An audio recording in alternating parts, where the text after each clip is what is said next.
Inisyuhan na rin ng COMELEC ng show cause order ang ilang local candidates dahil sa umano'y pamimili ng boto. Binigyan sila ng 3 araw para magpaliwanag kung bakit hindi sila dapat maharap sa diskwalifikasyon at election offense. Si Margaret Gonzalez sa detalye ng balita. Sa paglapit at patuloy na pag-init ng kampanya para sa May 12 elections, nadaragdagan din ang listahan ng mga umano'y lumalabag sa mga patakarang inilatag ng COMELEC.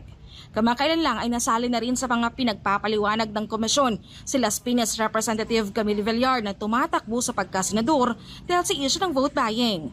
Pati ang ilang local candidates inusuhan na ng show cause order dahil sa aligasyon ng pamimili ng boto.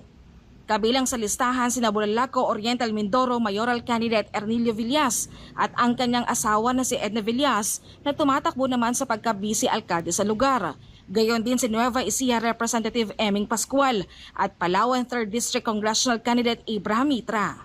Sinalbihan ng show cause order si Mitra dahil daw sa pamimigay ng libreng ticket para sa black screening ng isang pelikula, habang nasilip naman ng pangangako ni Pascual sa ilang mga botante ng tulong pinansyal, maging ang pagbabayad sa medical treatment at hospital bills ng ilang individual kapalit ang kanilang suporta.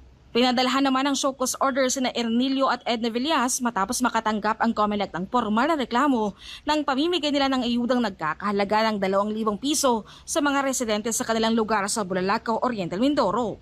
May 3 araw ang mga kandidato para magpaliwanag kung bakit hindi sila dapat masampahan ng election offense o mapatawan ng diskwalifikasyon. Sakaling mabigo ang mga ito na maghain ng sagot, ay mawawalan sila ng karapatang mapakinggan ang kanilang panig. Susunod na rin dito ang paghain ng nararapat na reklamo laban sa mga kandidato. Para sa Diyos at Pilipinas, kumahal, Margaret Gonzalez, SMNI News.